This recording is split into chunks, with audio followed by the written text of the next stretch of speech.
I think what we need to do as a country, and thanks to Mr. Speaker and the new standing orders, now we have a committee responsible for budget. What that committee needs to do, and I'm going to guide the committee to do that, is to ensure that the budget as approved by Parliament is adhered to. It's been a few days now since you returned. The LGBTQ bill has been topical for a long time. You managed to usher it through the consideration stage. Yes. Where are we in terms of passage?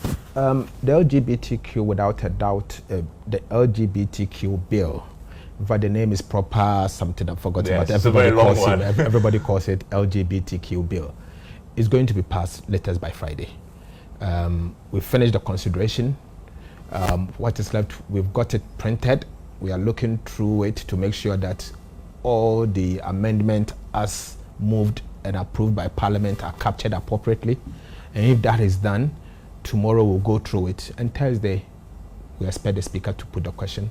And by weekend, Ghana should have a bill called anti-LGBTQ bill by this weekend. No doubt about it. It's going to go through. That would be a landmark bill indeed. Considering the global backlash that other countries that have gone before us this way have taken on, this week will definitely trigger a global backlash with economic consequences possibly. Well, the people of Ghana want this bill.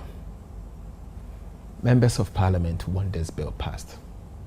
In fact, the Speaker put a question out there and asked if there was any single member of Parliament who want this bill not to go through. And strangely, no one stood up against the bill. The details has been before Parliament since 2021. It has stayed here, if not one of the longest, but in my view, the longest, for 3 years plus, and we are still debating it.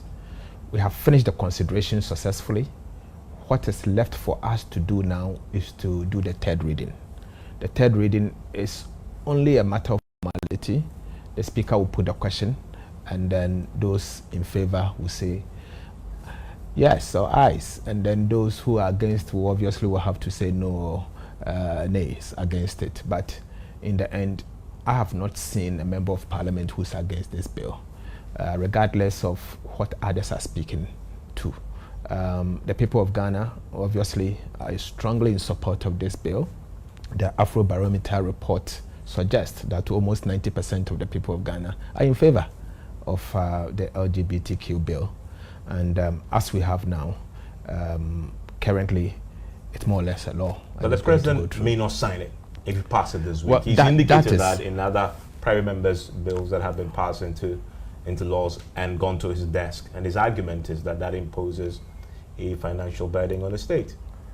Let me say that it is up to the president to decide not to sign it. And he has the power to not to sign it or sign it.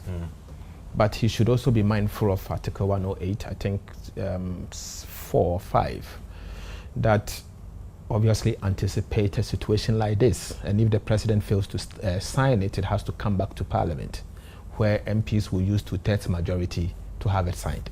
But you don't have 2/3 majority. But I don't think the MPP members of Parliament will oppose it. In fact, the majority leader himself has been shepherding this bill. He's poking strongly in favor of the bill, and a good number of MPs that I know will not oppose this bill.